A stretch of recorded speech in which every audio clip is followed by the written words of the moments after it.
Hi, and thanks for listening to the Belated Binge podcast. Before we get into today's episode, I have two exciting updates to share that came after the recording of this episode. First, Belated Binge now has a fancy pants website. Of course, you can go there on belatedbinge.com. You'll be able to find all of the episodes of the podcast, which also now have video versions on the episode pages of the website as well. These full video versions are also on YouTube now. You can find all the shorter videos that have been posted there. Those are on the website. Links to social media are on the website. Links to support the show on Patreon and Anchor are on the website. But even more exciting than that, you can now engage with the show directly by leaving a voicemail right on the website. Just click the tab on the right-hand side of the page to send a voicemail and have a chance of it being played on the show. Ask me a question, share your opinion, maybe a theory on a recent topic, or just let me know how you're liking the podcast. I want to hear from you. Literally. Second, if you're a Spotify user, you can now watch Belated Binge on Spotify. Yes, watch. This podcast has officially become an eligible video podcast, or vodcast, I think is what the kids are calling it. You'll still have the audio version of the episode as normal. Working on some updates for that too. But Spotify users now have a choice to listen or watch each week. This is super new for me, so I may be trying some different things and asking for some opinion and feedback along the way on the video side of things. When you see these, as well as the versions on YouTube, you may notice that many of the intros don't have video. Don't panic. Don't adjust your screen settings. Because of the way that I was shooting for YouTube before, I just wasn't turning my camera on for the intros of the podcasts.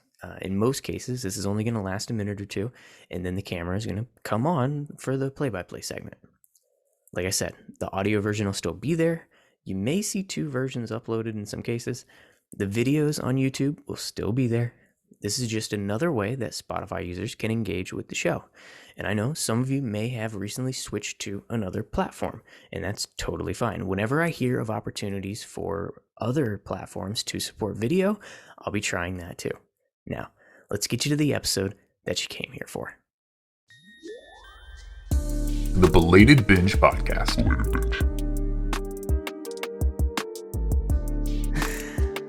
Hi, and welcome to the Belated Binge Podcast. I'm Zach, your host, as we're revisiting some of the most iconic series in recent memory that I nearly missed, like our current binge of Harry Potter, where despite being the same age as movie Harry, I didn't read this series through until my mid-20s. That's the belated part. But now we're going to break those books down chapter or two at a time from the lens of a rereader, and that's the binge part. Together, they make the Belated Binge, and today we continue that reread of the Harry Potter series with chapters 14 and 15 of The Sorcerer's or Philosopher's Stone, Norbert the Norwegian Ridgeback, and The Forbidden Forest. And if you're watching on YouTube, you can see that we have a special guest. But before we introduce her, I have to say the things. This podcast will have spoilers. If you haven't read these by now, you're even later than I was. This podcast could also have some adult language and concepts, particularly as the series progresses. Now, before we dive into our chapter play-by-play, I am extremely excited to introduce our special guest. This is Sarah from First Years. Hi. Hello. I'm so happy to be here. Tell us all about First Years. Yeah, so First Years is spoiler-free. We are a podcast that is spoiler-free, and we do literary analysis and deep dives and symbolism. And it's for all Harry Potter fans, but it's geared toward adults that are reading the series for the first time and want a little bit more of a deeper experience than just reading it, because I feel like a lot of adults think that it's a kid's series, like it's a children's book, and I fully disagree with that. And I think adults can get a lot out of it still. I would agree, because I could have used you a few years ago when I was 25 and reading these for the first time. Yes. Although it might have been slightly difficult because, in full transparency, I was using the audiobooks. I probably wouldn't be able to do both at the same time. Although now I'm imagining one headphone with the audiobook and one headphone with your podcast and just getting completely mind clustered the entire time. That's the way to do it. Why should any of it make sense? Make it all make no sense. Yes. Although, let's be fair, these, especially in the early books, as I'm doing this reread, I'm finding more and more things that don't make sense actually written in the books, and we're going to talk about a couple of them today. Yeah. But first, I want to keep talking about you a little bit.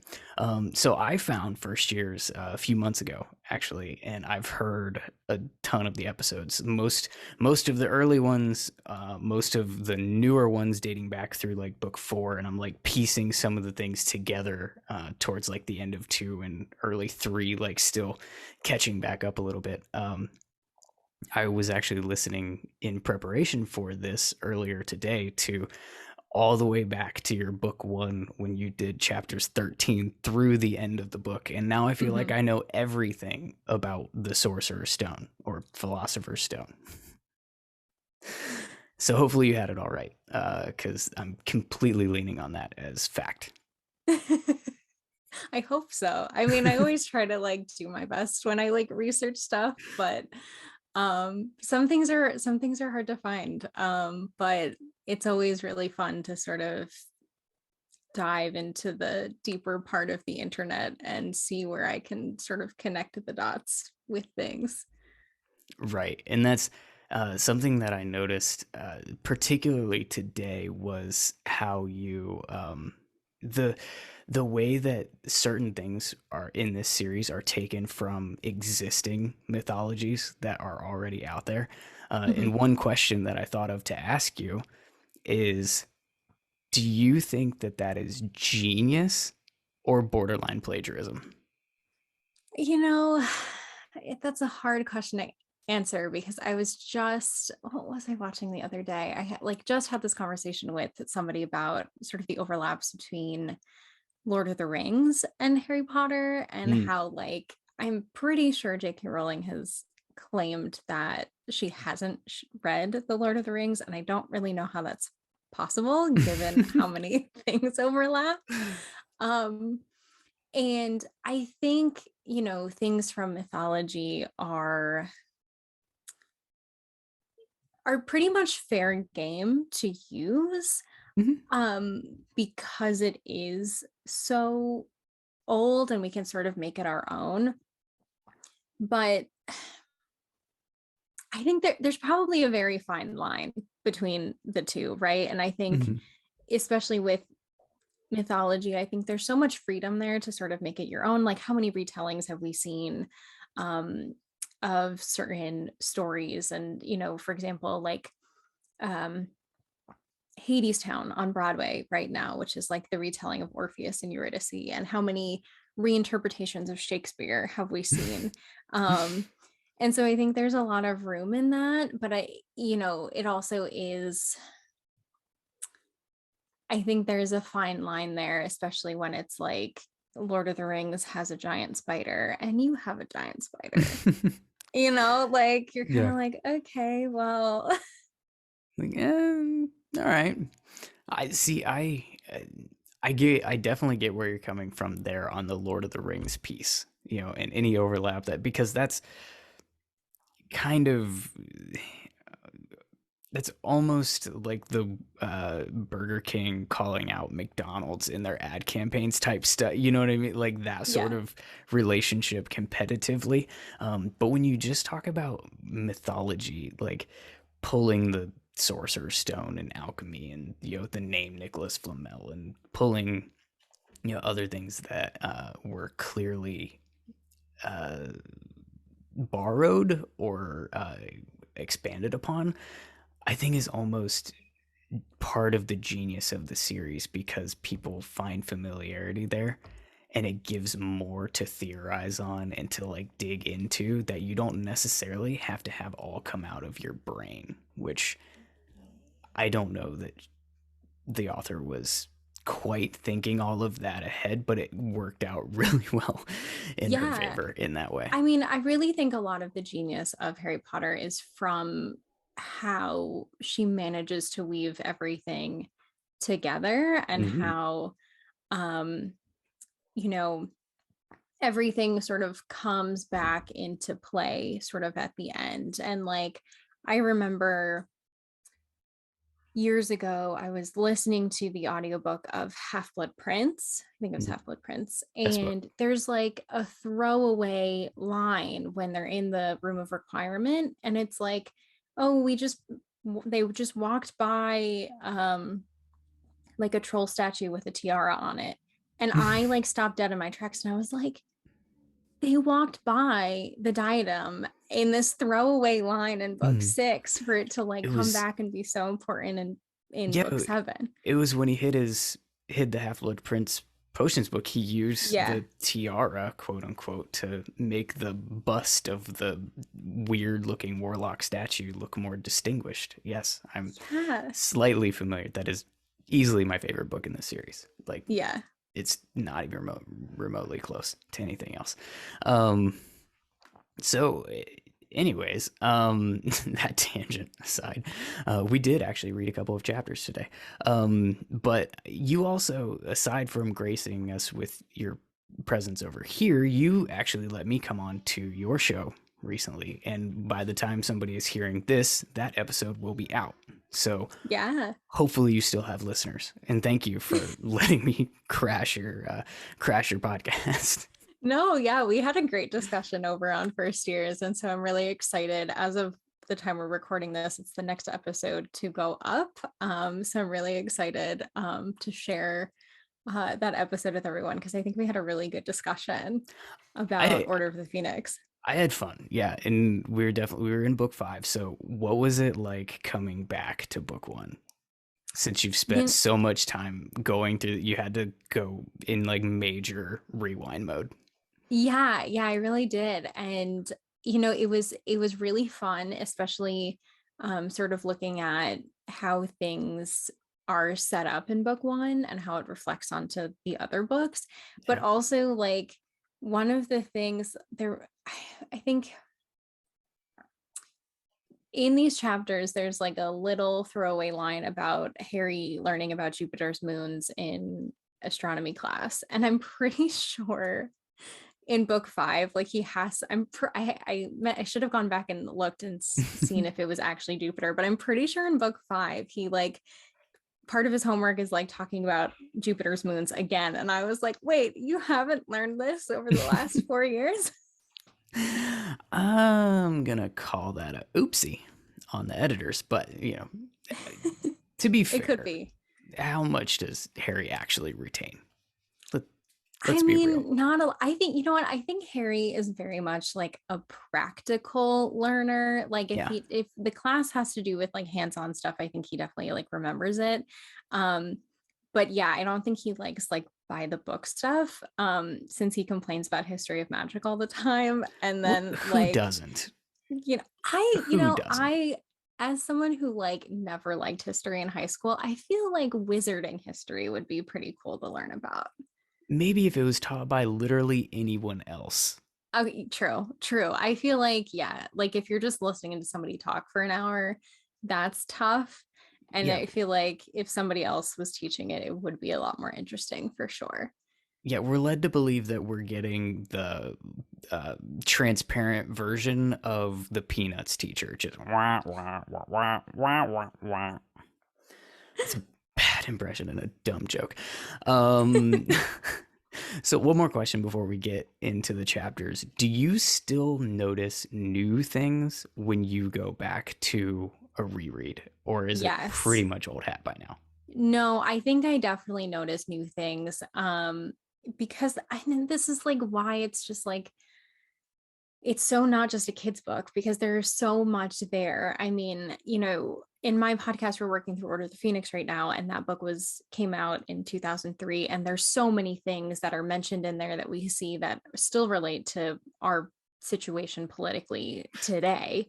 Yeah. And when you go back, there's just so much so many more things to like that are reiterated and like you can notice again, and you know, you're like, oh yeah, like I didn't realize that, oh yeah, like that's really cool.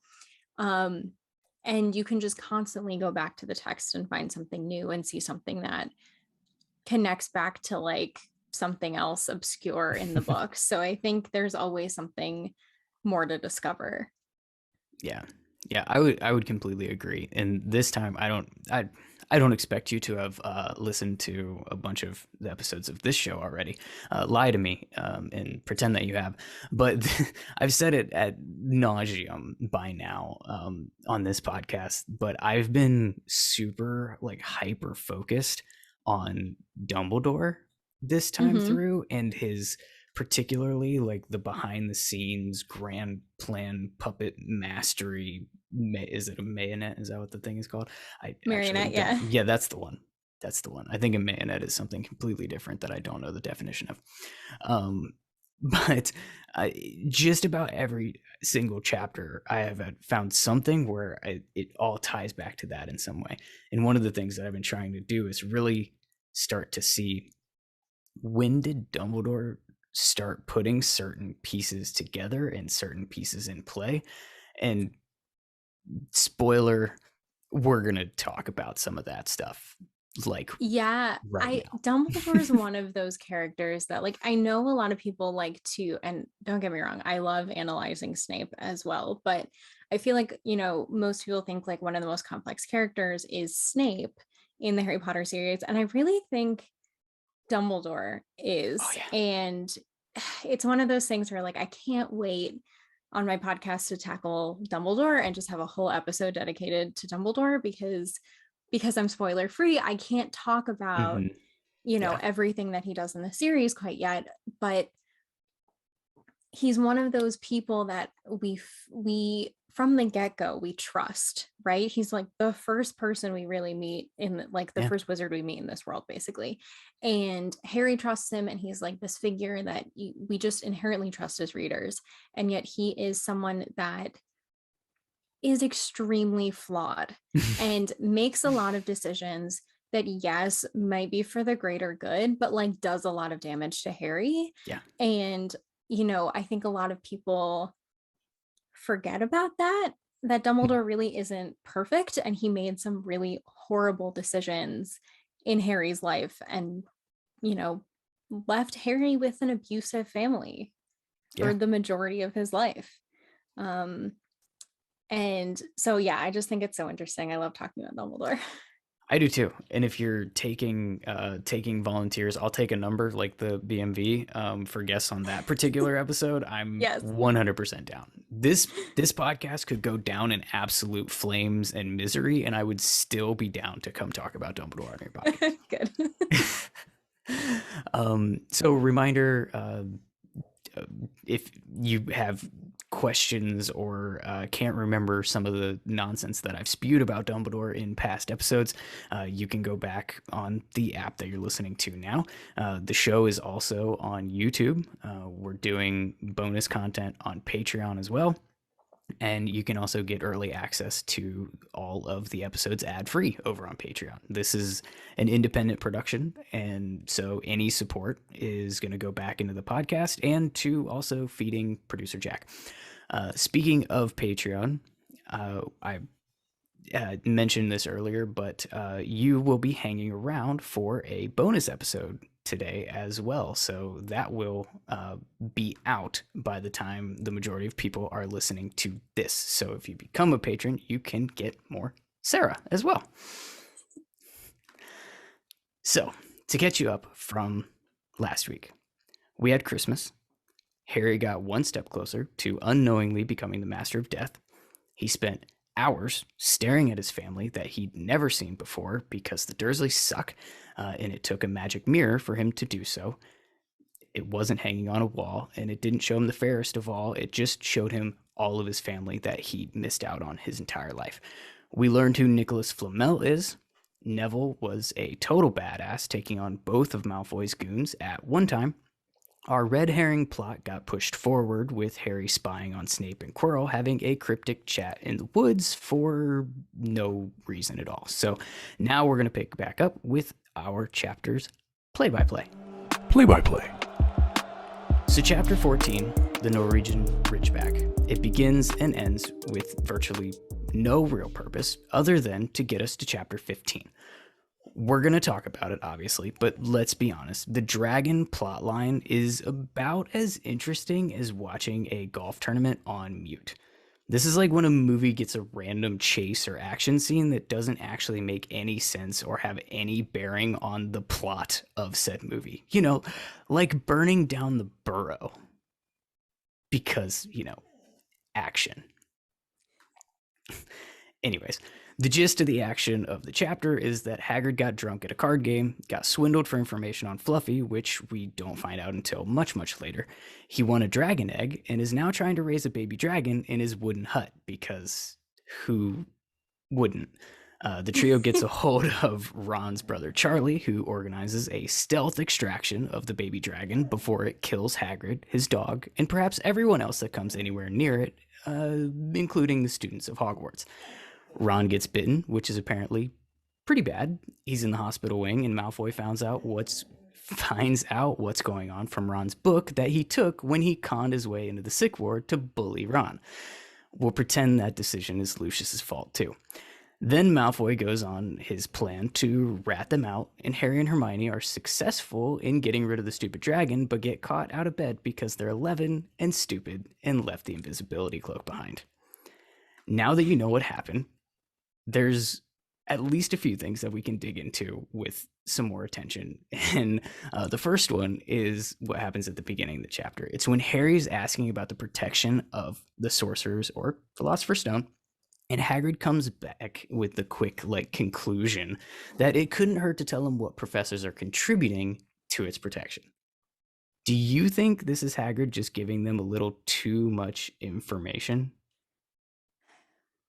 Hagrid always gives them a little too much information. And I feel like one of the things that stuck out to me was, Hagrid's justification is oh, this person can't be after the stone because they're helping protect the stone, when it's like, okay, Quirrell's doing that too. Yeah. Maybe it's Hagrid trying to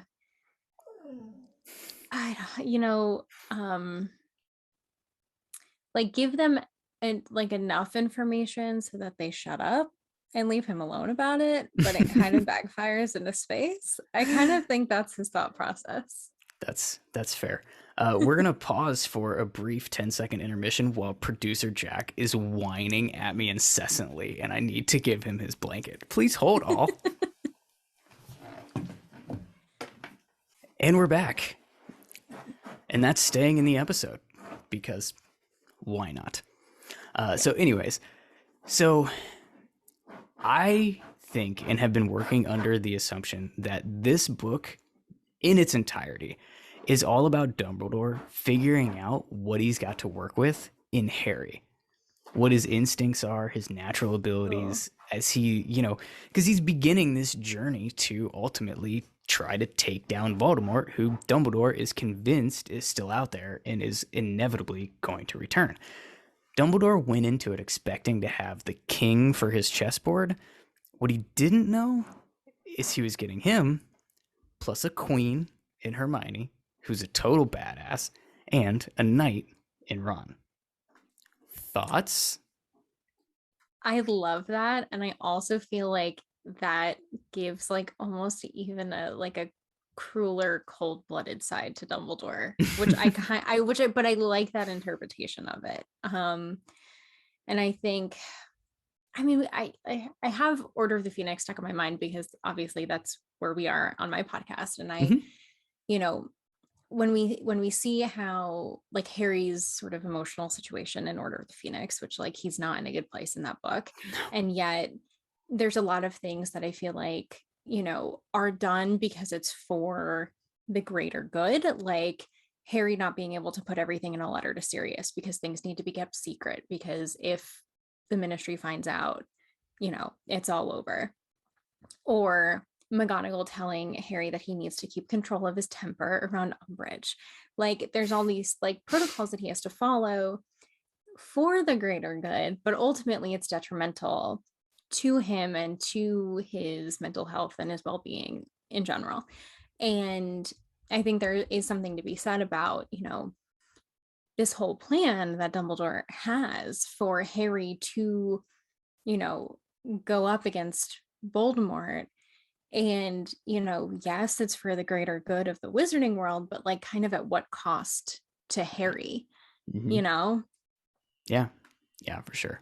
So, because this is the theory that I'm working under, I think that he fully intended for Harry to figure out what was going on in this book. And sometimes he needed a vessel to slip Harry nuggets of information without it being too obvious and too like blatant that this was his plan and that it was intentional. Insert his protector and his confidant in Hagrid. Nothing in this book has been on accident. From showing Harry the removal of the stone from Gringotts to learning about Fluffy being Hagrid's pet, which, however the hell that works in his tiny little hut and it never comes up again, sure, to giving him the invisibility cloak, showing him the mirror of Erised, and how telling him how it works specifically in case he came across it again. To the Nicholas Flamel name drop, now the professors guarding the stone. Hell, even him riding a broom in that first flying lesson is going to come in handy later for the main climax of the book. Why did we never hear of another lesson after Harry got on the Quidditch team? Yeah, that's true. I mean, I think flying class is kind of one of those things that I don't know if it's required beyond first year. It kind of seems like an important skill for wizards to have, probably for more than just a year. And like maybe people who are on the Quidditch team don't have to take flying lessons. Like maybe that's like credit is already taken care of. Like if you're on a sports team in college, like you don't have to take gym. Like, That's fair. That's fair. but yeah, I mean, I really like that interpretation of sort of Dumbledore's motives in Sorcerer's Stone, especially because you know he gives Harry the invisibility cloak back at the end of these two chapters. mm-hmm, sure does, just Mm-hmm. in case, Yeah. which is yeah, a whole other thing. So I guess I like because I was wondering as I went through this, did Dumbledore possibly set those up, and then after figuring out that Harry was like a natural on a broom and that he was going to get plenty of practice with the Quidditch team, did Dumbledore really need a whole class of first years just to continue practicing flying on a broom? This is like going to the skating rink and going for skating lessons, and there's that one kid that is just like a natural at it, so the instructor's teaching them how to skate backwards while every other kid is falling on their ass. It's kind of, I'm getting that vibe about this whole thing, and I do sort of wonder, did anybody continue flying lessons after that?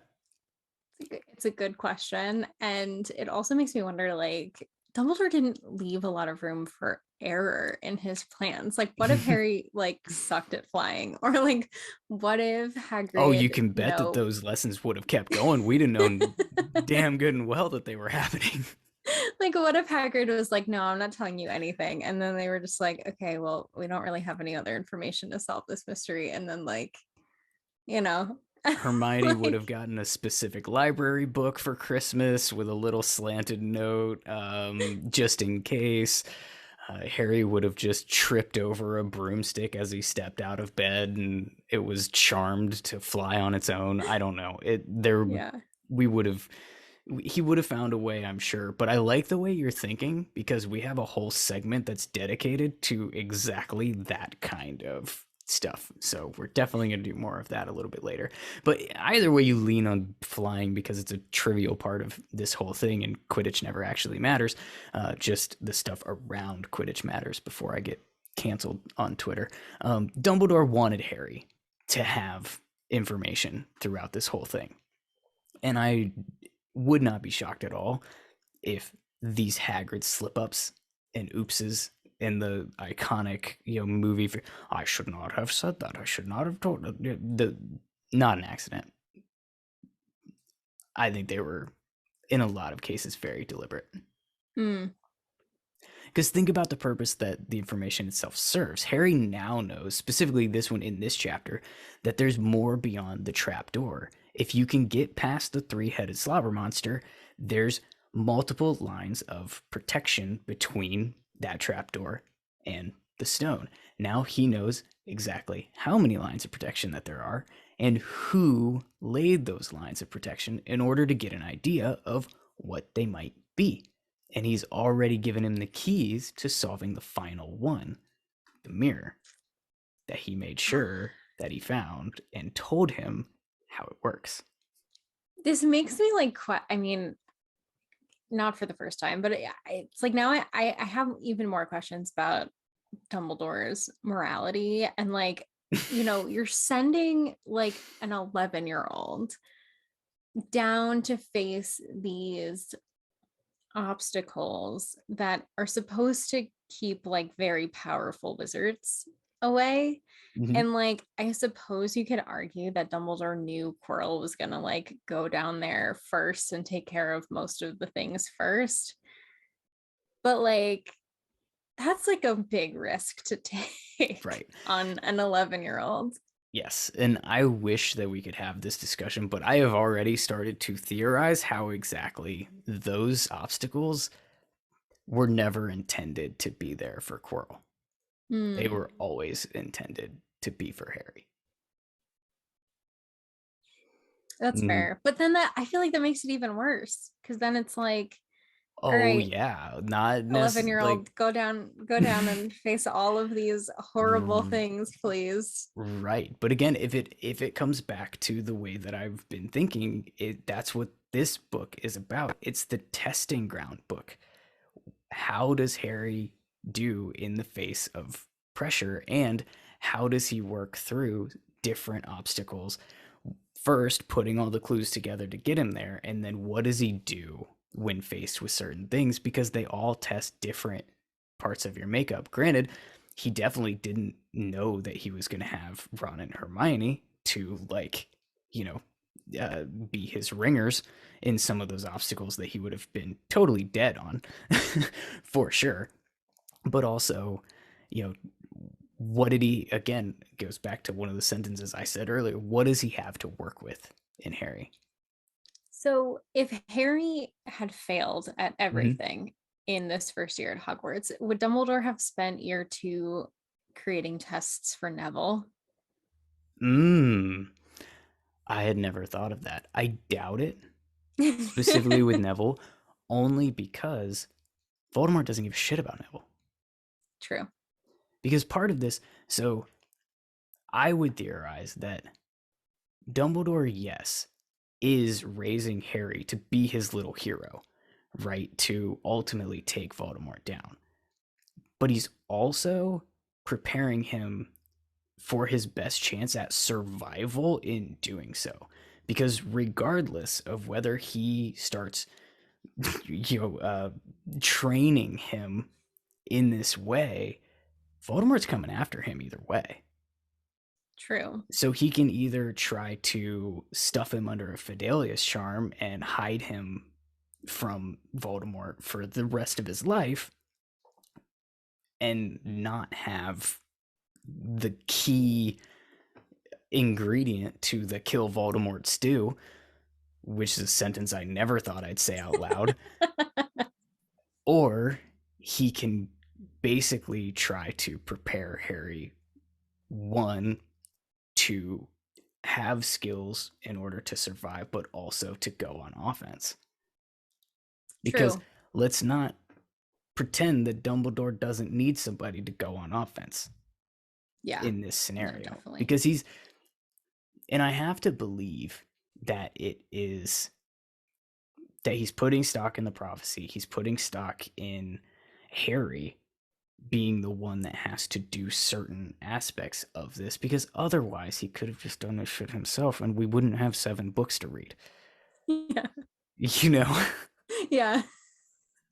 So there has to be something there, although I'm sure as I continue reading more of these, as you can tell, I'm doing so fairly critically, I will point out where things just don't make any sense. There's actually a segment later for just that. Yeah. Anyways, so you know, continuing down the puppet mastery, of course, the dragon extraction goes off without a hitch. We see Draco, who's again trying to get Harry in trouble because he literally has nothing else that he seems to give a shit about in this book. Yeah, he has literally nothing better to do. This is all he puts any effort into the entire year. But it backfires. He's the one that gets in trouble with Prof McGee, but these are kids and they're stupid and they leave the cloak behind on the tower and get caught by Filch, and this whole stupid dragon plot reaches its purpose in the story. It gets us to chapter 15, the Forbidden Forest, and this is the one where shit goes like down, like real shit, not meaningless dragon plot shit. But before we get into that, when I invited you onto this podcast, I asked you what chapter you'd most like to cover from the remaining ones that I had left at that time. You specifically asked for chapter 15. Why? There's so much in chapter 15. I feel like it's a huge turning point in the book. Like, it gets us closer to the climax, but it's also, you know, there's also just so much there, like the unicorn thing and the centaur thing and everything that the centaurs say. We also get, the insight that the Sorcerer's Stone is in Hogwarts, and who do you think would want it? Harry. Who do you think's actually after it? Like me ponders. Yeah, it's a really important chapter. And I think especially when we look at it in regard to the rest of the series, it's so important. And it's one of those things that totally comes back later, multiple times. And I think it also shows how the Forbidden Forest is almost like a character in and of itself in this series, and comes back constantly to give us more information and more insight and more like really important moments like this.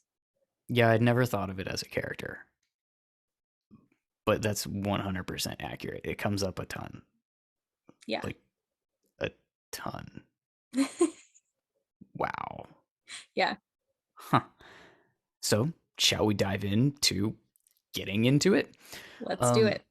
So we start with them getting caught. Apparently, Neville has once again tried to be a badass friend and warn them about the Malfoys' plan to try to get him in trouble again, because, again, that's all he wants to do. It's his main purpose in life. Prof. It really is. It is. I don't...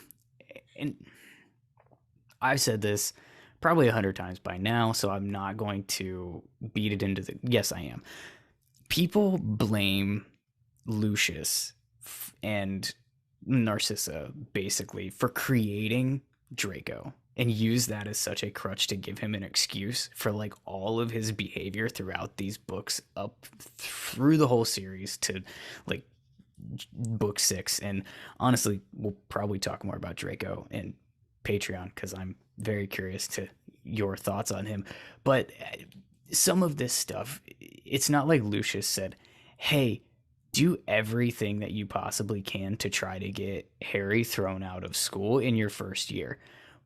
You could guess maybe he did, but I don't think he did, because Draco wanted to be friends with Harry from the first moment. And I think Draco's just really bitter about Harry not wanting to be friends with him. Yeah. But also, like, two things.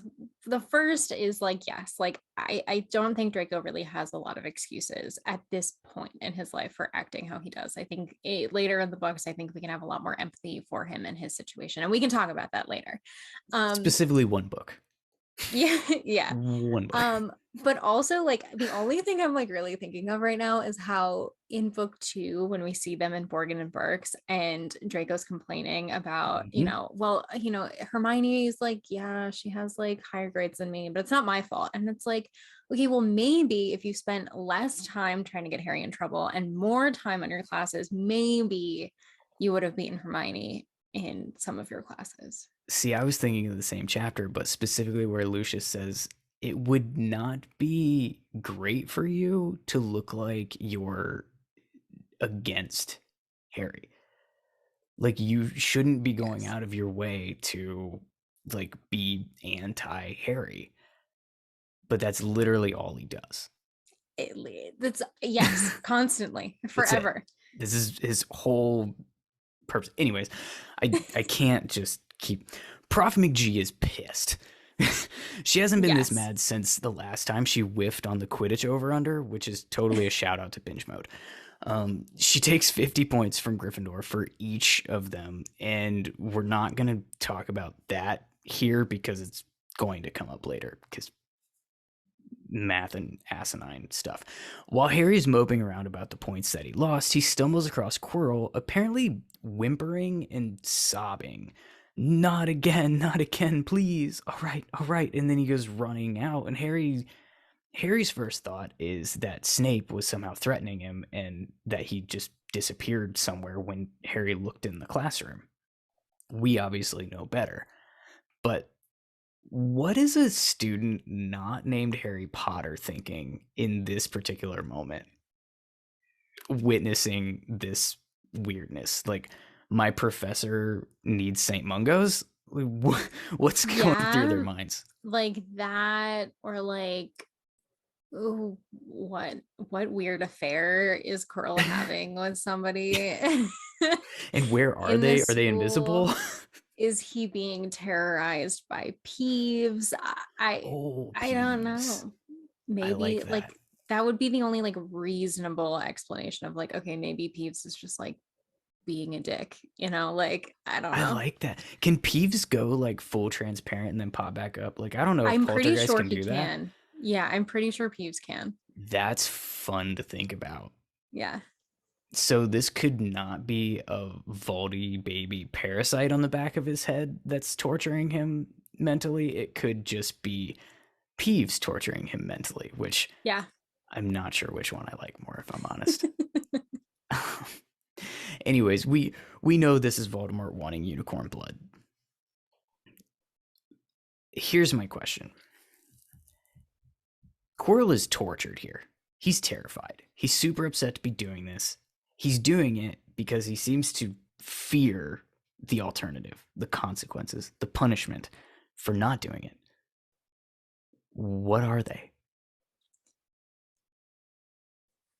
What can parasitic Voldy baby do to Quirrell?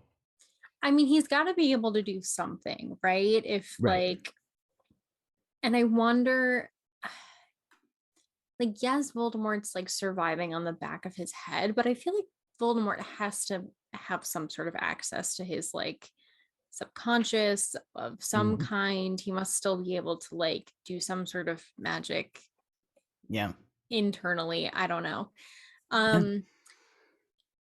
And maybe it's one of those things where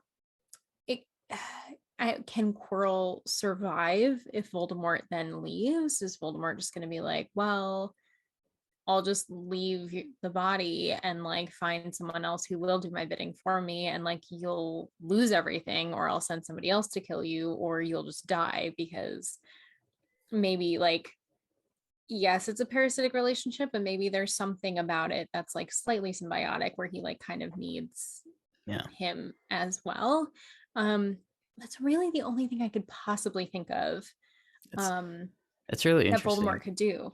Because didn't he say later that like the animals that he possessed in the forests of Albania or whatever always had a shorter lifespan, and he had to jump from host to host or whatever? That's That's interesting. And the other thing that came to my mind is, and maybe this is a little bit of a movieism because I swear I can just hear Rickman's voice saying it, but didn't he say at some point that Voldemort liked to penetrate the mind of his victims and like torture them to the point Yes. where they were like begging for death before he actually killed them? Yes, I'm pretty sure Snape says that when he starts Harry's occlumency lessons in book 5, and Yeah. like So I have how, to, yeah, he could I use those memories against people. right. And so I have to wonder, being this close to Quirrell's brain, how hard would it, like maybe that's maybe that's the Yeah, punishment. I don't know. I I think you're right. I think, yeah, I think legitimacy is probably something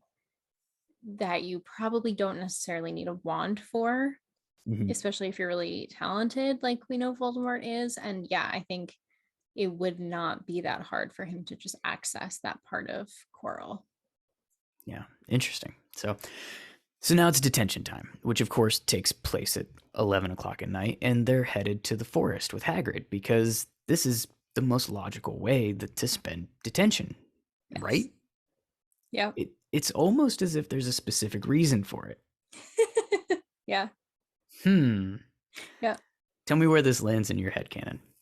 Prof McGee would have just had them doing lines or scrubbing the castle with Filch, but Dumbledore had other ideas. He needs Harry to figure out all the clues, and we're running out of chapters. He knows Quirrell has been the one killing the unicorns. He's deduced why? To keep his Voldy baby alive. But because apparently, being a parasite of a human host isn't enough, and Quirrell can't just slide a piece of pizza to the back of his head, I guess. But this is what Voldemort needs to be sustained, or maybe what Quirrell needs to be sustained so he doesn't die as the host. Who knows? But Dumbledore has probably figured it out more than we have at this point of the story. And he needs Harry to know that Voldemort is the reason that the stone is in jeopardy and why it's being protected here at Hogwarts. And this is why he has Hagrid take them out to the forest, because Harry needs all of these pieces. He doesn't have the Voldemort piece yet. The more I hear about this theory of yours, the more I feel like I'm accepting it into my head canon. Because yeah, and I One feel like convert. because I mean, yeah, like I feel like sure, if McGonagall was like, okay, we'll just do lines or whatever. But I think if Dumbledore caught her at the right moment, if she was still like super pissed off about it, she'd be like, yeah, throw them into the forest. I don't care. I don't, just whatever. Like, Yeah. because she's that angry. I wouldn't put her past her to be like, oh yeah, detention in the forest. Yeah. Take that, kids. Like, yeah. Just has to do it after she's lost a bet on Quidditch. Anyways, Dumbledore has Hagrid leading them into the forest, so he assumes that they're going to be safe. But I'd also bet he mentioned it to Firenze as well as an extra precaution. But we haven't gotten to him yet. First, we have to meet the other centaurs, which happens with Ronan, and we get all this Mars is bright tonight exchange. Now, you probably know this because on your podcast, you do research. But over here, we're just winging it. But this whole this Mars is bright tonight thing, this is supposed to signify incoming war, right? Or something along those lines.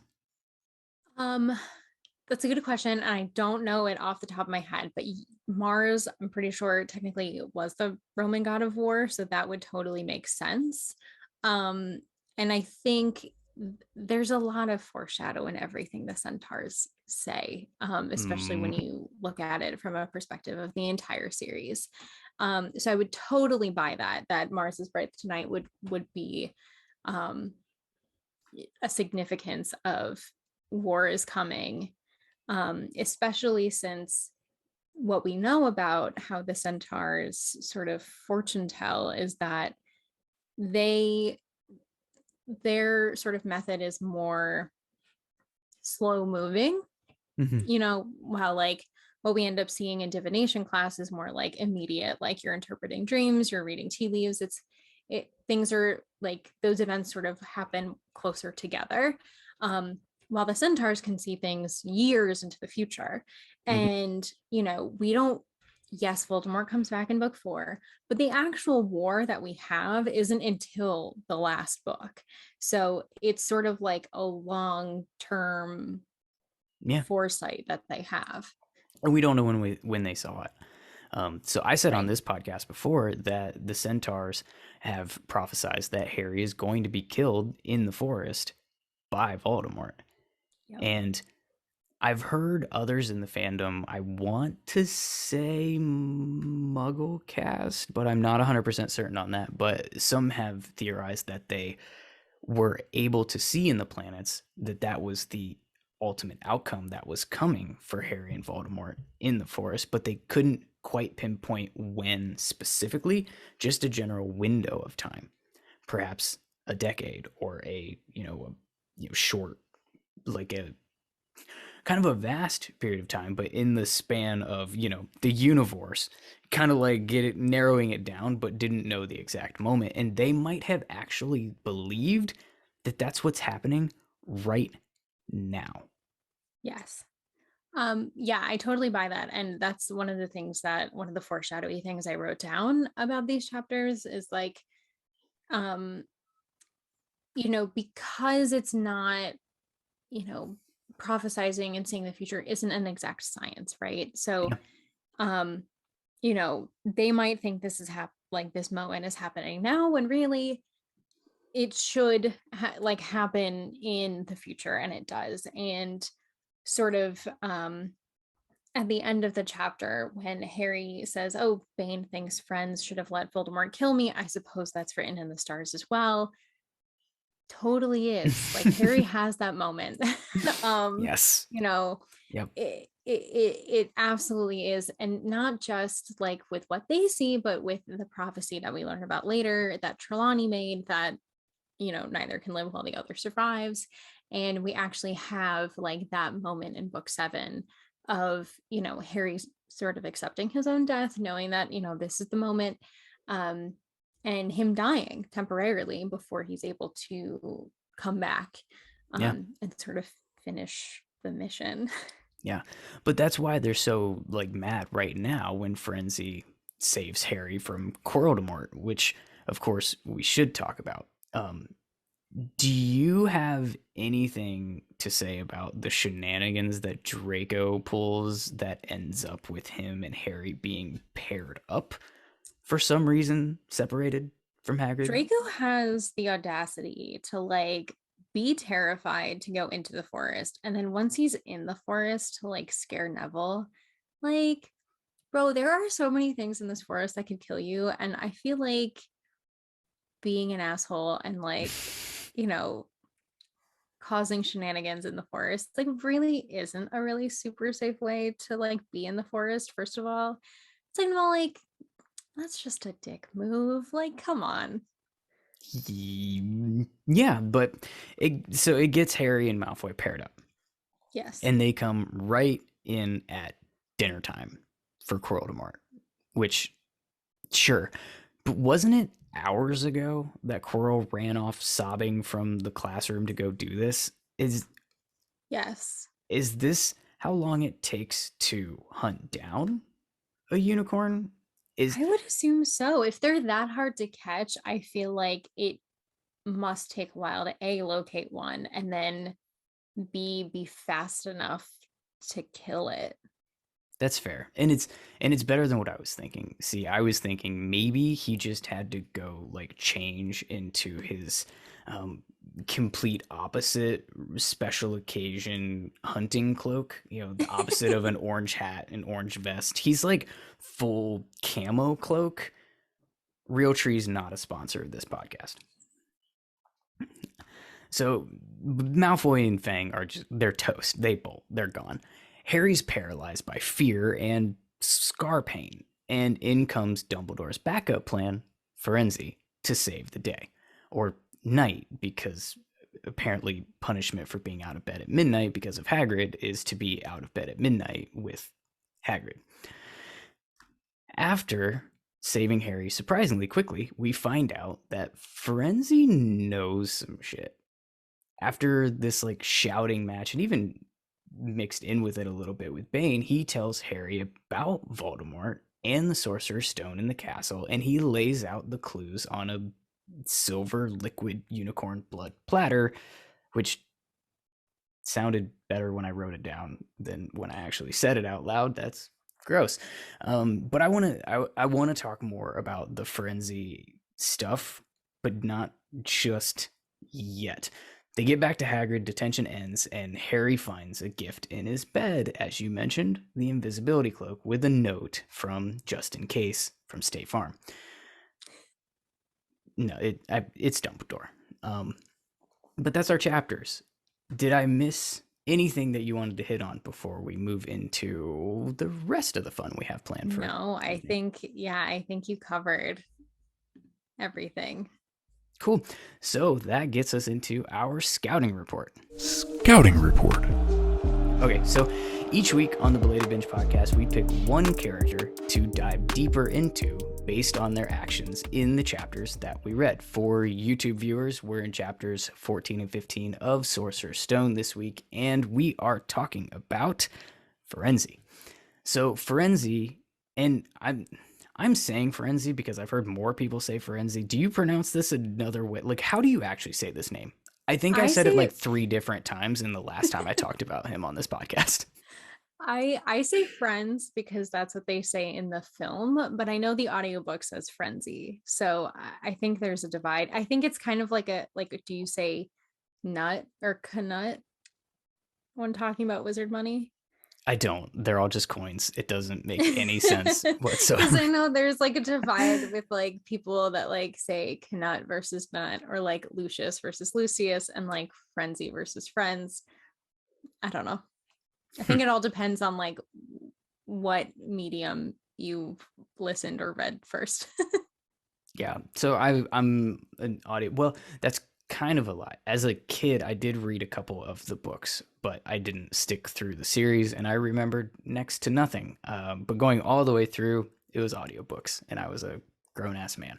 But Firenze is a centaur. He's half human, half horse. And according to the girls in book 5, which you're reading on your podcast, he is apparently super hot, I guess. I don't know. Apparently. I guess.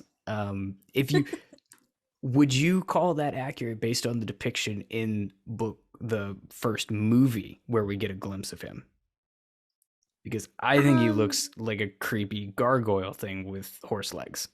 I mean, I don't know. That's a hard, like, he's like, I don't know if I would describe like movie frenzy as like super hot. Like I would expect, like, my expectation of like a super hot centaur would be like Henry Cavill centaur. Like, yeah. I mean, he's got abs and hooves, but like, yeah, so he's like, I don't know. I dare I even be like, oh, he's like handsome-ish, but like I for don't CGI, find him attractive. Yeah, like, fair enough. I don't know. I put you on the spot. It's fine. I didn't even have that in my notes. There's no right weird answer to that question, I feel like. No, because I think they could have. All right, so I'm a fan of Sons of Anarchy, and Yes. by following anything Sons of Anarchy related on particularly Instagram, what you get is thousands of photos daily of Charlie Hunnam, aka Jax Teller, shirtless. Put him on a horse body, and I get where you're coming from for Firenze. Whatever they put together in the first movie, that just looks weird.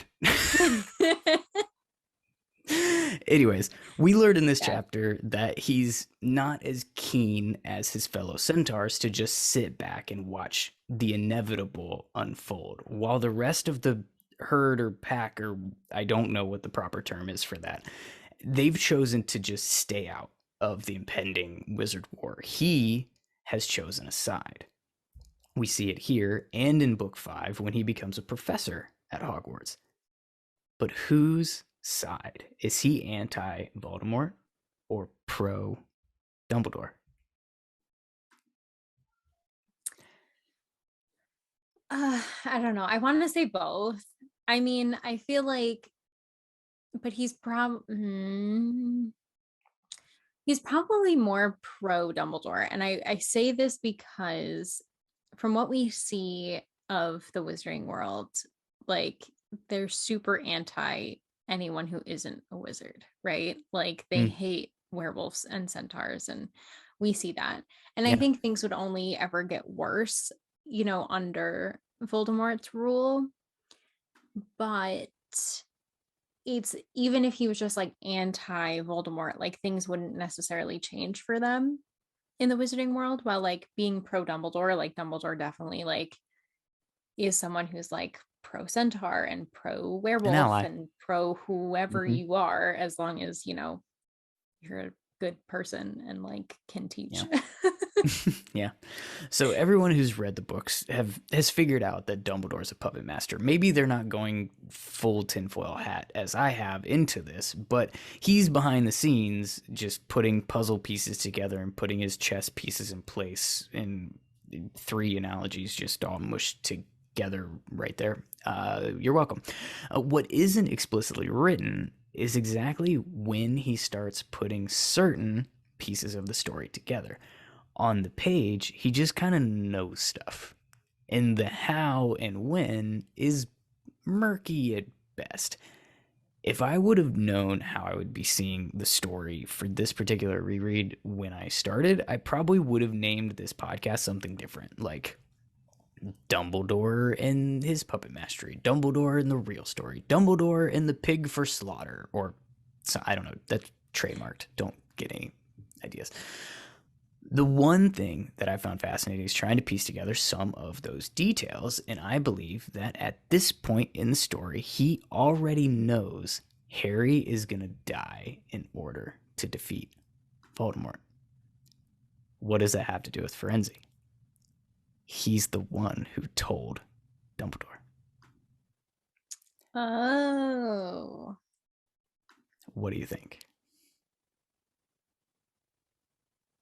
I like that. So do you think I think that in order for Firenze to have become a teacher in book right? five, literally getting himself pushed out of his herd pack, whatever they call it, literally almost kicked to death. They wanted to murder him for doing this.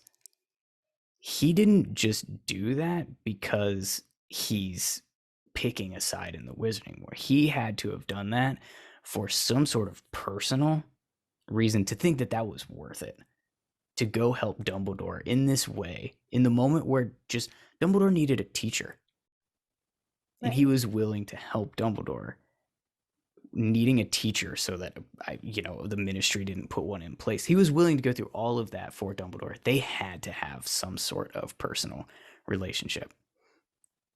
Yeah, I mean, I think they definitely like probably because like Hagrid's on good terms with the centaurs, and I feel like, like yes, they show up to have like a conversation with Hagrid like every once in a while.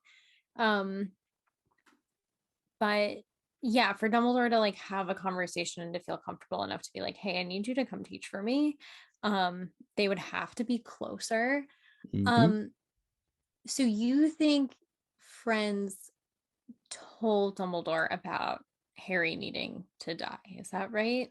I think that Firenze informed Dumbledore about what the planets predicted about Harry dying at Voldemort's hand in the forest. And I think Okay. that in that relationship, Dumbledore is the one who gave Firenze the information about the Sorcerer's Stone being in the castle. Because what other reason would Firenze Right. have to know that that was there? Yeah. So Trelawney gives like the more general prediction. And then, like, so Dumbledore already knows like someone's going to have to die, but Friends confirms that it's going to have to be Harry, or it is Harry. I Yeah. like that. I could buy that because, yeah, you're right. Like, why would Friends know about the Sorcerer's Stone unless they saw that in the stars too, I guess. But like Which, Hagrid doesn't even want to tell like Harry, Ron, and Hermione about it. So like, why would he tell a random centaur? yeah, it's possible that they could have foreseen, but that seems like a small thing, too small for planetary prophesization. Yeah. In my personal headcanon, I think Harry being killed by Voldemort as the two like spearheads of a wizard war is a big enough deal that it would have been seen in the planets by centaurs and they would Yeah. recognize those things. Dumbledore grabbing the stone from Gringotts, which don't even get me started on why it was in Gringotts and not in freaking Paris. That's a whole other episode that already happened. Uh, but bringing it to the school, that is, I feel like a minor detail along the way that the centaurs wouldn't have gotten or foreseen, like wouldn't have been part of it. Yeah, I think I would agree that it's a little too specific because I feel like when we look at planetary movements, it's a lot more general General, yeah, of and like big information deals, that you get. Yeah. catastrophic things, Yes. not somebody moving a rock. And also, centaurs don't exactly share what they see with any humans. Firenze sharing it with Dumbledore is a one-on-one, and then sharing this information that he was passed from Dumbledore to Harry. That's that can't be like Firenze going rogue. It's way too Yeah. plot convenient, you know? Yeah, I mean, even like, I mean, Frenzy kind of like goes rogue slightly in this chapter anyway, just by like Yeah, giving Harry a ride. that's fair. Um, and I think, you know, like it's not,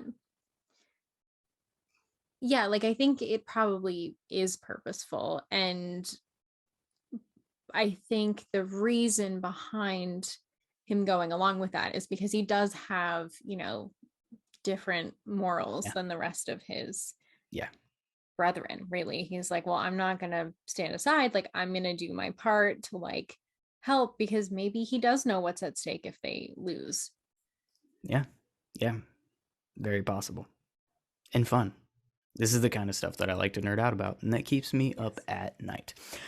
With that, let's get into our foreshadow segment. Foreshadow. So, this is the part of the show where we pick our 4 favorite things from the chapters that foreshadow something to come later in the book or the series. A reminder, if you're watching on YouTube, we're talking about chapters 14 and 15 from the Sorcerer's Stone. My first thing, we just talked about it. Mars is bright tonight, and Harry nearly meeting Voldemort in the forest, straight up foreshadowing the final book in the Battle of Hogwarts, where he faces Voldemort in the forest and Yeah. ultimately sacrifices himself. What was your first foreshadow thing? My first one was them losing points and the entire school hating them. Because I thought it kind of prepares Harry for all of the backlash that he gets. Originally, I was thinking all of the backlash that he gets in book 4, where Mm, everyone hates him when his name comes out of the Goblet of Fire. But the more I think about it, the more I'm like, yeah, I mean, in book 2, when everyone turns against him as well, like it kind yeah. of foreshadows like all of the houses turning against Harry multiple times while he's at school. Pretty much every book. Let's be Yeah. like the only thing that he can count on is at some point in time Draco's going to be a dick on the train and the entire school's going to turn against you. Yeah. Oh, and Voldemort's trying to kill you. Yeah. By the way, second thing that I wanted to pull out of these chapters to foreshadow is, again, we kind of just talked about it. Firenze choosing a side, helping the humans, even letting Harry ride on his back against the wishes of the other centaurs, foreshadowing him later sacrificing his home, nearly his life, in order to come teach at Hogwarts, and ultimately pretty much sacrificing his sense of being or his standing in everything that he's had up to that point in his life for the greater good. Yeah. So my second one was the line, the forest hides many secrets. Because it does. Oh, it does. It hides Voldemort in these chapters. It hides Aragog in the second one, and also the information that Hagrid is actually innocent. Um, and in book 5, the forest hides Grop as well, which is a huge secret that Hagrid is keeping. There's a lot of secrets that are hidden in the forest, I think.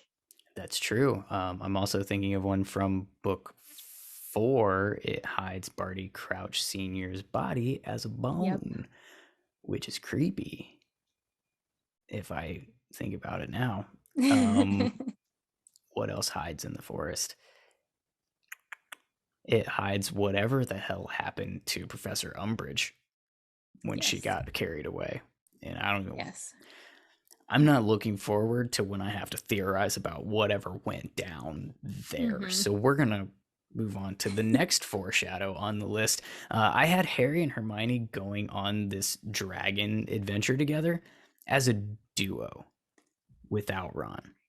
Foreshadowing book 7 when they'll be without him again for a little while, a spell, if you will, haha, after he abandons them while they're camping. Ironically, they get caught here too and end up nearly face to face with Voldemort as a result, like in Godric's Hollow. Maybe they do really actually need Ron. Mm.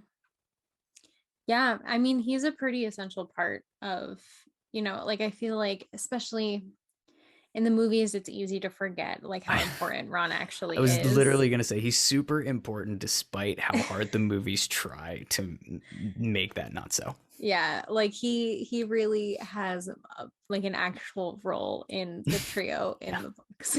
he does. He does. What was your third one? It was always the innocent are killed first.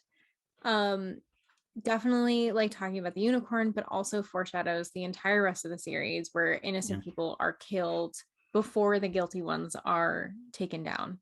Um, like everybody lost in the Order of the Phoenix during the first war, and everyone that we then proceed to lose throughout the series going forward before we finally defeat Voldemort. Can I tell you the name that popped into my head as soon as you said what you said? What? Colin Creevy. I know. The last one I had is actually a quote similar to what you've been doing. We probably should have shared notes. But when the trio are talking about Quirrell sobbing, and Harry thinks it's because Snape now knows how to get past Quirrell's protection of the stone, Hermione says they should go to Dumbledore. And this is a foreshadow to the 1,000 times in the upcoming books when this is going to be said or should have been said, and they almost never actually do it. No, literally never. Literally never. Yeah, I say almost because eventually in this book they try, and he's supposedly gone. Now, I don't buy for a second that he ever actually left, but I think we're probably going to talk about that next week, and I'm foreseeing in the planets a bonus foreshadow in there. What did you have for your last one? My last one we already talked about. It's the line, Bane thinks friends should have let Voldemort kill me. I suppose that's written in the stars as well. Sure is. Definitely is. Totally is. Sure is. It's what is it? Orion's belt, Big Dipper, Milky Way. Voldemort is going to kill Harry in the forest. That's literally in every astrology book that's ever been printed. Mm-hmm. With that, let's jump into our Game of Inches segment. A Game of Inches.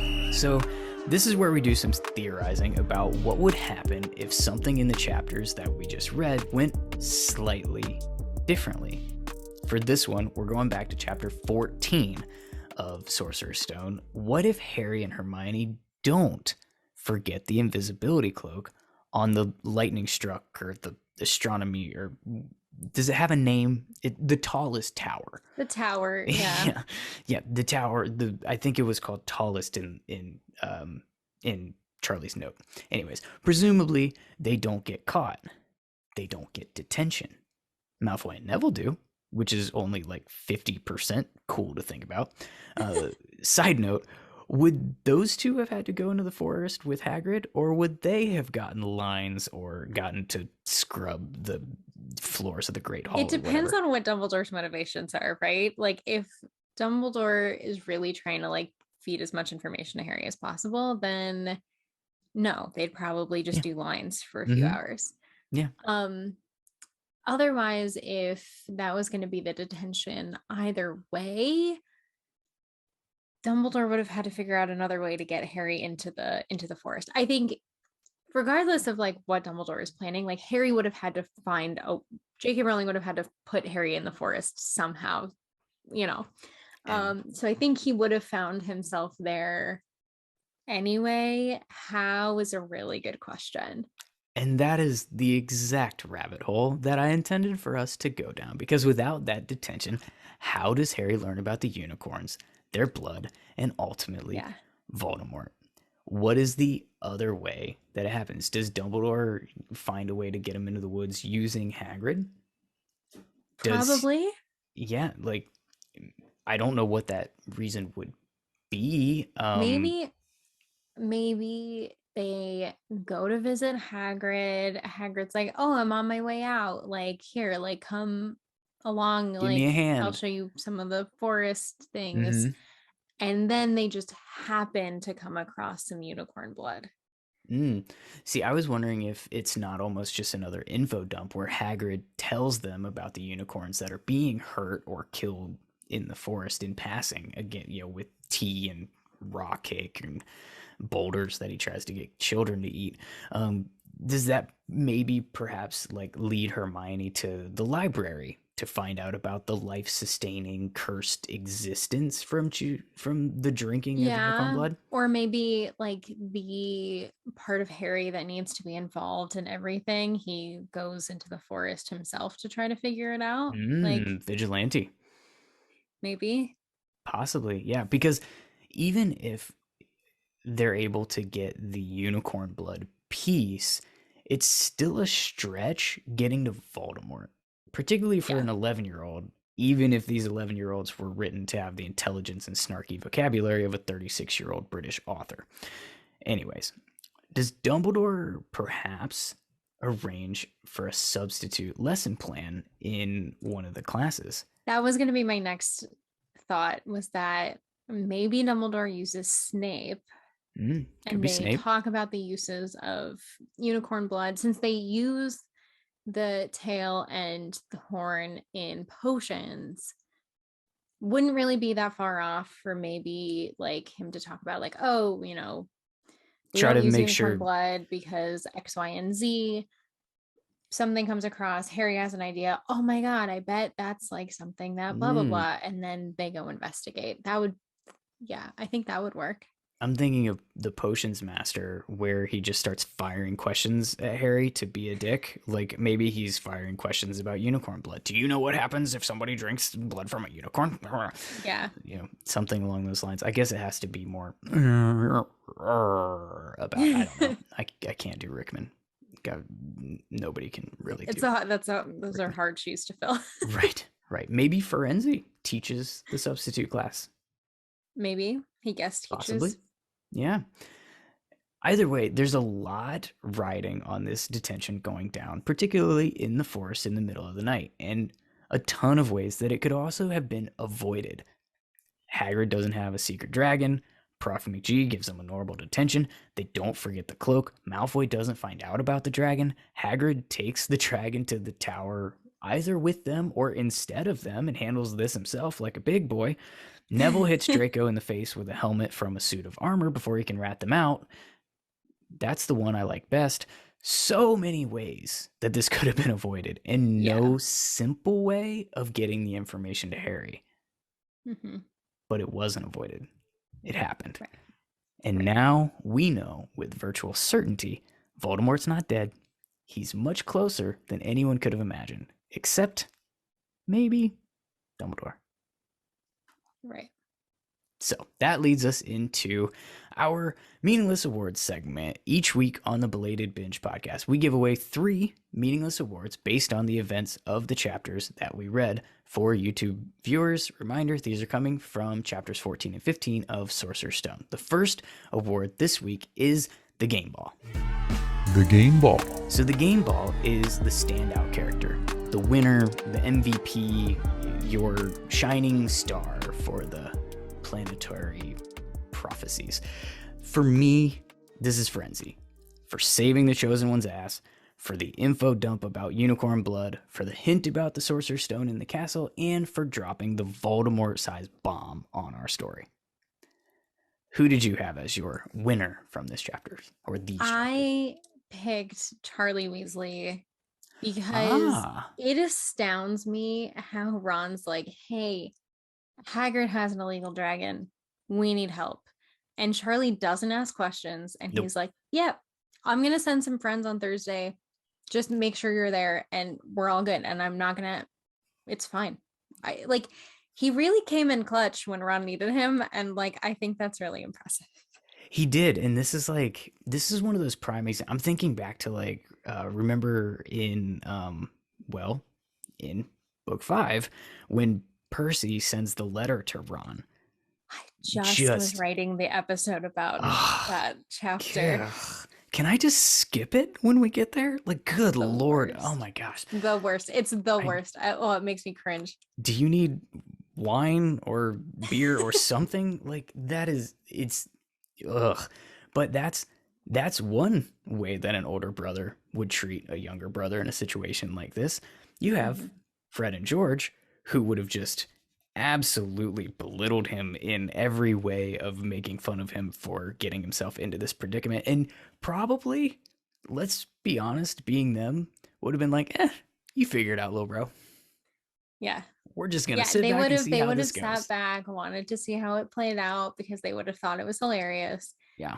And Charlie is like, yeah, I got you. Charlie's just down. How would Bill handle it?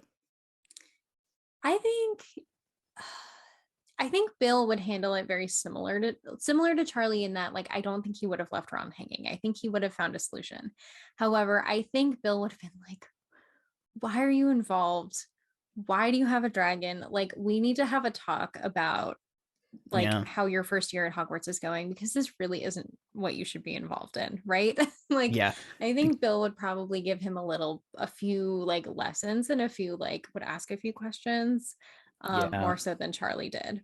Yeah, because I don't think he's straight up ratting him out to Molly or anything, but we know enough from the Shell Cottage stuff where he's trying to interject and give Harry advice about dealing with goblins. We know that Ron went there when he abandoned them camping, and he didn't rat him out to the rest of the family, but he wasn't real happy about it. He's gonna be there for you and have your back, but at the same time he's gonna be like, what are you gonna doing? hear about it. Yeah. He's not gonna be silent. Anyways, that's a good choice, and I'm gonna be honest, Charlie did not even cross my mind in these chapters, and I'm so glad that he came to yours. So let's do the red card. Red card. So the red card is the complete opposite of the Game Ball. This is the character that sucked so much that we wish we could throw them out of the book. I had some troubles this week. So I almost went with Draco, but I've been giving him hard enough time, and he's at this point just doing normal Draco things. Not an excuse, but not a compelling red card anymore. I don't even want to talk about it. I also almost gave it to Prof. McGee for taking so many points from Gryffindor and giving them the detention that nearly killed the Chosen One. But since I've been theorizing this entire time that she did so, at least the detention part, on Dumbledore's orders, maybe he's possibly the red carpet. No. This week I'm going, and I'm stamping it now. I'm coming to it with all the gusto I can have. It's Hagrid for being an idiot and trying to raise a damn dragon in his tiny wooden house and setting up the worst plot point of the entire book and sending our baby heroes on a mission to save his ass that ultimately gets them caught and Harry nearly killed in the woods in the middle of the night. That's a good one. I I feel gave it to better. Draco because I just like hate that he's trying to catch them out at every single turn, and also for scaring Neville in the forest. That, yeah, Like that one's, unnecessary. yeah, it really is. It really is. But we needed a way to get Harry and Draco Yes. together for their little spat, and we needed a way to get Harry away from Hagrid for some ungodly reason, which is actually a really good segue into the final meaningless award, and that is the Fumble Award. Fumble. So the Fumble Award doesn't go necessarily to a character in all cases. The idea behind this is a fumble is when you are running with a ball and you drop it. This is where the ball gets dropped for me in the chapters that we read. And I have a couple here. First being the points system at Hogwarts, particularly Prof. McGee, who's the biggest offender. 5 points for troll fighting, 50 points for breaking curfew. Yeah. In what world does any of this make any sense? It doesn't. It doesn't. No, it doesn't. No, it doesn't. And especially because like there's no standard for like how many points get awarded for like No, certain things. Like no. Professor McGonagall might give you 5 points for answering a question correctly, and Snape might give you one. So like you could, you know, produce the same amount of effort and Mhm. not get the same amount of points, which seems like an easy way to just like make it an uneven playing field between all of the houses, right? Like, Yeah, yeah. so yeah. And in that exact scenario, you could have the same professor giving you the same amount of points for answering a question right in class as they do for saving somebody from a giant Yes. mountain troll. Right. Yes, but damn it, do not leave your bed at night. So this God is forbid. actually a little Dumbledore theory that I have. Big surprise that there's a Dumbledore theory attached to this in some way, but it actually has to do with later in the Great Hall for the points that he awards at the last second. I think that it's possible that the amount of points that he gives back is literally just giving back these dragon points, because not only did he give them the invisibility cloak, but he like needed them to go on that excursion. And then there is 10 extra points to Harry for saving the wizarding world from the impending return of Voldemort, and an immortal Voldemort with the Sorcerer's Stone, by the way, and 10 points to Neville for standing up to your friends, basically linking Oh my Harry God. and Neville, the two boys who could have both been prophesized as saviors of the wizarding world from Voldemort, tied together from birth, despite one of them never actually knowing this, and tied together in this book, winning a House Cup for Gryffindor, which I know you are still salty about. Yes. Um, that's amazing. I never thought about it that way before, and I absolutely love it. And I think you're totally right that it's just him giving the points back. I love that. Thank you. Let's talk about the other thing that doesn't make any sense.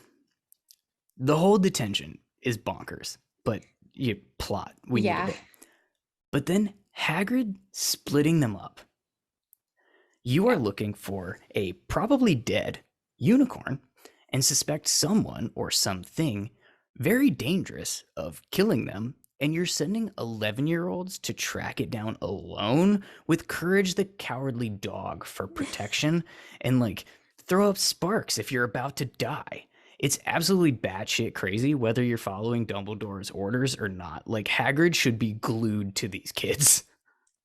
Okay. In Courage the Cowardly Dog's defense, Courage would have had he would have like handled the situation much better than Fang did. Like, yes, Courage is like scared all the time, but he always defeats the enemy at the end of the episode. He does. Did you? Is Courage the Cowardly? Okay, so I'm my knowledge of the show is minimal at best. But am I remembering this correctly? Courage the Cowardly Dog. There was a theory that the owners, the old man and woman in that show, were actually dead the whole time. What? Have you I ever didn't heard? hear about Like, that. I you haven't should heard that. look that up. I don't remember. Like, we're going in the Wayback Machine. I don't even remember where I heard that. Might be crap, but I swear that was something that I heard I'll have to look into being a that thing. because I love that show. That's funny. I I remember very little of that show because the only time I ever got to watch it is if um my dad fell asleep on the couch when I was watching TV and didn't come up and tell me to turn the TV off by the time that show came on. Oh my God. No, I used to watch the show all the time. And like when I found out it was on HBO Max, that's like I binged it like immediately. It's on Anyway, HBO Max. pretty sure, yeah. I didn't know that it was even Yeah. there. I spend like a surprising amount of time on others, like not what I mean. I have a kid, so like I watch a lot of Bluey. But anyways, like I don't use my HBO Max a ton. The reunion was like the last thing that I actually saw Mhm. on HBO Max, and it had been forever since I had watched anything on the. I'm gonna have to commit myself to more HBO Max time. Yeah. It's on my bucket list. Some people want to go skydiving. I just want to watch HBO Max. Yeah. Anyways, did you have anything from these chapters that you just wanted to say this is bogus?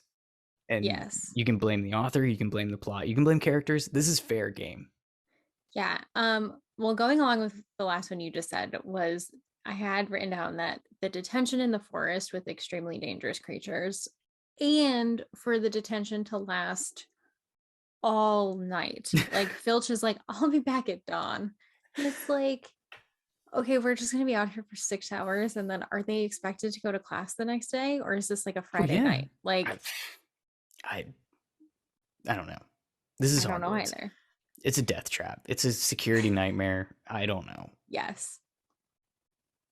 The other one is the fact that two 11-year-olds are able to carry a dragon up to the top of Hogwarts without being like, let alone just like being able to carry a dragon, because I'm sure baby dragons are very heavy, but also without being caught. Like, I'm assuming there are air holes in whatever box Norbert's in. Fire holes? And he didn't like let off any flame whatsoever. He didn't growl, he didn't squeal, he didn't. There's no way. These two There's are no barbecue way. chicken. They're done. They're toast. They're Someone piles of ashes. somewhere is like a ghost is coming by and hearing something. Like, there's no way Norbert didn't make a sound on their way up there. There's just absolutely no way. Yeah, somebody was watching a dragon show on their expo projecto up on the side of the dorm wall. Yeah, that's what it was. It was movie night at Hogwarts. They have that with popcorn. House elves make popcorn. Yeah, I'm sure they do.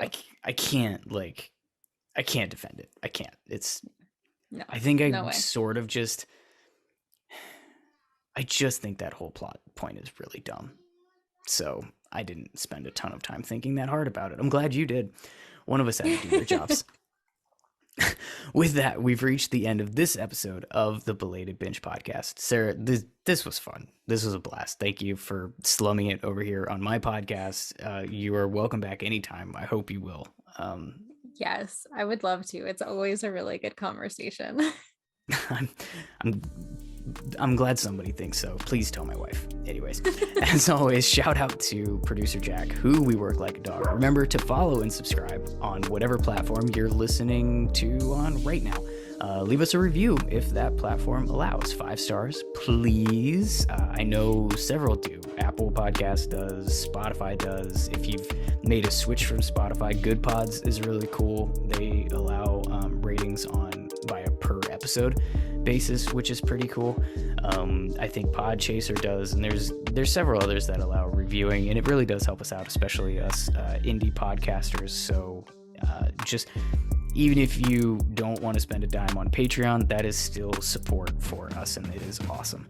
Speaking of Patreon, you can become a patron for early access to ad-free episodes of every single show that we release, and the opportunity for bonus content as well, like this week, more Sarah. There's a link in the show notes. You can follow us on social media, which is Belated Binge on Twitter, Facebook, and Instagram. I'm even trying to figure out TikTok, but I'm a dinosaur, so give me a minute. We're also recording on video, so you can watch this on YouTube. Subscribe, like, and comment there too, please. Finally, you can join the discussion, leave feedback, just say hi by emailing belatedbinge@gmail.com. Sarah, where can they find First Years? You can find First Years pretty much wherever you listen to podcasts. You can find us on Instagram and Twitter at First Years Pod. I am on TikTok, but my TikTok is not spoiler free. So if you want lots of spoilers there, my TikTok is Veritasarum. So VRITASARAHM. And I talk about Harry Potter and my cats over there. You might be my first follow on TikTok if I can figure out how to open the app. Yes. Anyways, if you're reading along, next week we're going to do chapter 16 of Sorcerer's or Philosopher's Stone. Otherwise, we'll see you next time on the Belated Binge podcast.